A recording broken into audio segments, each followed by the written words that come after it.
హైదరాబాద్లో శంషాబాద్ ఎయిర్పోర్టులో పుల్లు బాటలు పుల్లుగా దొరికినాయట. అసలే తెలంగాణ ఫ్రెండ్లీ పోలీసులు మురక చూసి దొరకబట్టే బాపతాయ. వాళ్ళ ముక్కలకే వాసన తలగకుండా తీసుకుపోదాం అనుకుంటే ఊకుంటారా? పసిగట్టి మరీ అబ్గారీ పోలీసులు పట్టుకురట. ఎన్ని దొరికినాయి, ఏం కథ, ఇంతకు అది ఎక్కడి సరుకో ఏం కథనో చూద్దాం పరి.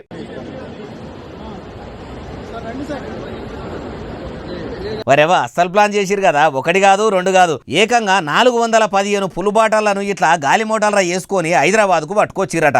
ఎయిర్పోర్ట్ల దిగినోళ్ళ బ్యాగులను, సంచులను, సందూకాలను చెకింగ్ చేసినట్టే ఈ మందు బాటలు కొంచబోతున్న బ్యాగులు కూడా చెకింగ్ చేసే వరకల్లా ఏమున్నది నాయన, వందల కొద్ది పుల్లు బాటలు చూసి అగమయ్యిరట. మరి ఇనిగానం బాటలు ఏడికెళ్ళి తెస్తుర్రు అంటే ఓ 12 మంది కలిసి గోవాకు పోయిర్రట. ఇట్లా మందు బాటలను మెల్లగా పట్టుకొచ్చిరట. గోవాల మందు అగ్గువాకు దొరుకుతుంది, సప్పుడు కాకుండా పోయి సైలెంట్ గా తెలంగాణకు తెచ్చి గోవా మందు అని అమ్ముతామని కమాలు కట్టి కాయిస్గా తెచ్చినట్టున్నారు. ఇట్లా అడ్డం పొడుగు నిలుపు దొరికిర్రు. దొరికిన వాళ్ళందరినీ అరెస్టు చేసి సర్కారు వారి లాంఛనాలతో చక్కగా పోలీస్ స్టేషన్కు పట్టుకపోయిర్రట. ఓడి బియ్యం పోసి కొత్త బట్టలు కూడా పెడతారు కావచ్చు.